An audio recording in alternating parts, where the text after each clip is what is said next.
Guys, Bubonic Scopes here, bringing you a competitive game on the map. Bootleg, we're playing some Search and Destroy. This is a doubles match, me and Revolver. And Revolver, take it away. Alright, I am using this is going to be my point of view of the gameplay. We do win this. I am using the ACR Extreme Conditioning Quick Draw Dead Silence with I believe it's frags and concussion. Yes. Then later on in the gameplay, I do move on to an MP7, but we do have a special announcement. I will be joining Bubonic Scope's channel from now on. We will have dual commentaries every Saturday, so make sure you keep up with that. And Alright, so this gameplay commentary kind of thing, we're gonna talk about like competitiveness and how like what the rules are, class setups, maps, game modes, kind of thing.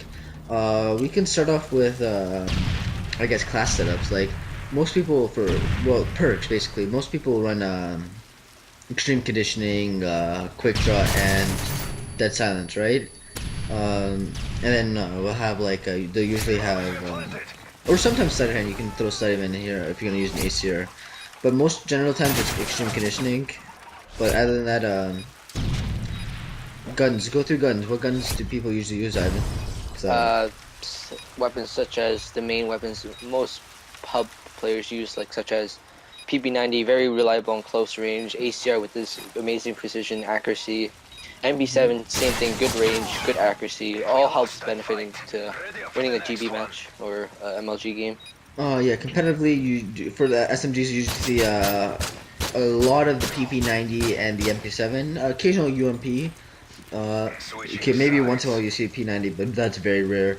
And for the assault rifle, usually it's the ACR. Type 95 was a lot before it got patched, and you see occasional here and there.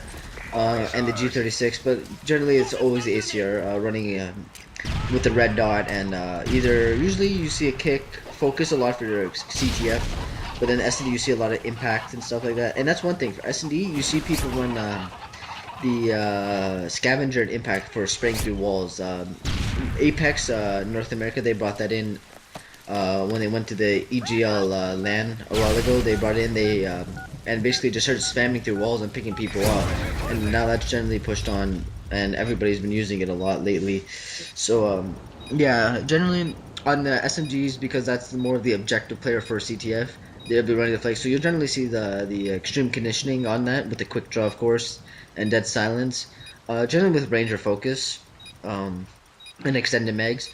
And then you have for the assault rifle, for the Slayer support kind of player, they'll generally run an ACR red dot with a focus or kick, and either sleight of hand or extreme conditioning, and then the quick draw, dead silence. A lot of people like Semtex. I personally am a Semtex player as well. I know Ivan is using frags. I don't know if you're gonna switch or not, Ivan. I am kind of switching to Semtexes, and when I'm playing pubs once in a while, I'll switch out portable radars to concussions, because I'm very reliable now, and the suppressor is not very advised during GBs because it does drop damage, and generally most people are calling out, so the silencer's not going to give you that big of a benefit as well.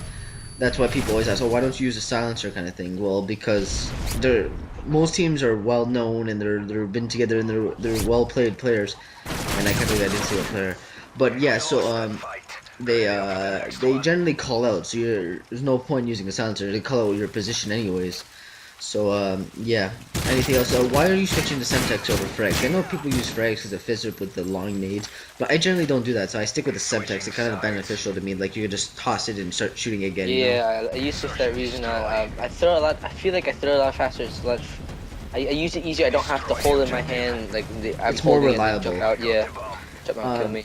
Yeah, generally for CTF as well, because it's easier if you throw the nade away. Like having to cook it and wait for the guy to run by if they pull your flag is gonna generally take away some times, and which can end up leaving the flag carrier to escape your nade. So that's why Semtex is generally better. You want to go into game modes, I guess you can say. First of all, let me touch on concussions over flash.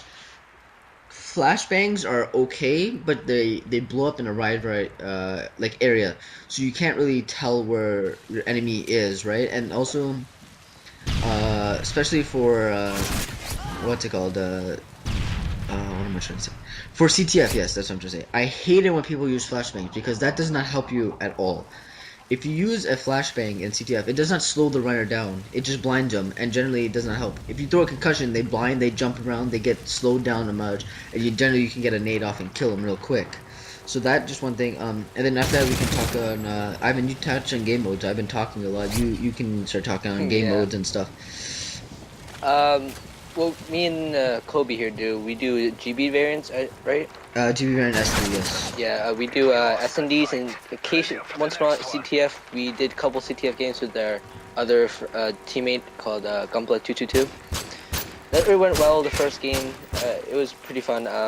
But occasionally, me and Kobe do dubs S&D, and like there are a lot of other GBs stuff, just such as singles domination, a lot of other stuff. But we usually like to stick to GB variant stuff. It's more fluent, I guess. It's easier to play.